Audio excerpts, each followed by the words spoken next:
Pernah kepikiran nggak, apa sih yang bikin mobil-mobilan anak kita bisa ngebut? Atau gimana ceritanya kipas angin kecil bisa muter kenceng cuma pakai baterai? Nah, hari ini kita bakal bongkar rahasia di balik motor DC. Gimana caranya listrik bisa diubah jadi gerakan? Ini nih pertanyaan dasarnya.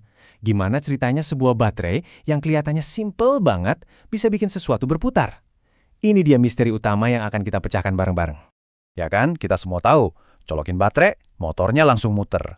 Kelihatannya gampang banget, tapi di dalamnya itu ada trik fisika yang jenius banget. Yuk kita lihat lebih dalam gimana ini semua bisa terjadi. Oke, kunci dari semua ini cuma satu kata, elektromagnetisme. Ternyata, listrik dan magnet itu ibarat dua sisi dari satu koin yang sama. Nah, hubungan inilah yang jadi rahasia dapur di balik motor. Sip, kita mulai dari bahan bakarnya dulu. Listrik, tapi bukan sembarang listrik ya. Kita butuh yang namanya arus searah atau DC. Gampangnya, bayangin aja aliran air di sungai yang lurus dan tenang, ngalirnya ke satu arah doang. Coba deh bayangin, arus listrik ini masuk ke dalam motor, terus ngalir lewat gulungan-gulungan kawat tembaga di dalamnya. Nah, aliran inilah yang jadi pemicu awal dari semua keajaiban yang bakal kita lihat. Nah, disinilah simsalabimnya terjadi. Waktu listrik tadi ngalir lewat kawat, dia itu menciptakan medan magnet yang nggak kelihatan di sekelilingnya. Persis kayak dua magnet biasa yang bisa saling tarik atau saling tolak. Nah, medan-medan magnet inilah yang bakal dorong-dorongan dan tarik-tarikan di dalam motor. Dan jadilah gerakan memutar. Jadi, kalau mau disimpulkan dalam satu kalimat, intinya begini. Listrik bikin magnet. Magnet-magnet yang berinteraksi ini bikin gerakan. Udah, sesimpel itu. Tapi efeknya luar biasa kuat. Oke, sekarang ayo kita bedah motornya. Kita intip ada apa aja sih di dalamnya, siapa aja pemain-pemain kuncinya. Ternyata di dalam motor DC itu ada 3 aktor utama yang kerja bareng. Ada yang namanya stator, ini bagian yang diam aja. Terus ada rotor, nah ini dia nih bintangnya yang muter-muter. Dan terakhir, yang paling pinter, komutator, si sutradaranya. Yuk kita kenalan sama mereka satu-satu. Pertama, stator. Ini tuh cangkang luarnya yang nggak gerak sama sekali. Tugasnya simple, nyediain medan magnet yang stabil. Anggap aja ini panggungnya, tempat semua aksi bakal terjadi. Berikutnya ada si rotor. Ini dia bagian yang berputar di tengah-tengah. Begitu listrik masuk, gulungan kawat di rotor ini langsung berubah jadi elektromagnet, lengkap dengan kutub utara dan selatannya sendiri.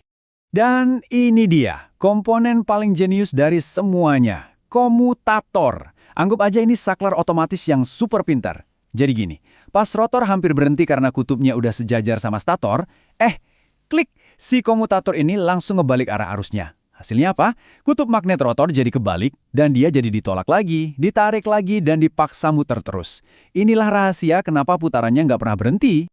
Nah, kita kan udah tahu cara kerjanya. Sekarang kita lihat kenapa motor DC ini berguna banget dan gimana cara kita ngaturnya.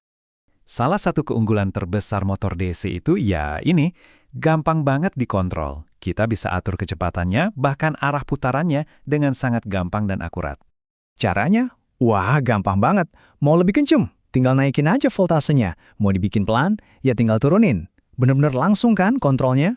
Terus seberapa kuat sih motor ini? Gampang hitungnya. Dayanya itu tinggal voltase dikali arus. Jadi misalnya motor 12 volt, pakai arus 5 ampere, ya dayanya 60 watt. Makin gede angkanya, ya makin kuat tenaganya. Oke, sekarang coba deh lihat sekeliling kita. Di mana aja sih kita bisa nemuin pahlawan kecil yang satu ini dalam kehidupan sehari-hari? Percaya nggak percaya, motor DC itu ada di mana-mana. Mulai dari robot, mainan, kipas angin kecil, drone, bahkan sikat gigi elektrik yang kita pakai tiap pagi, sampai jendela mobil kita, itu semua pakai motor DC. Jadi, mulai dari mainan yang kita mainin waktu kecil, sampai robot-robot canggih yang ngebangun masa depan kita, semuanya itu digerakin sama prinsip yang sama, prinsip yang barusan kita bahas bareng-bareng. Intinya, motor DC ini ibarat pekerja keras yang simple tapi andal. Mereka ini yang jadi jembatan, yang nerjemahin listrik jadi gerakan yang bikin dunia kita terus berputar.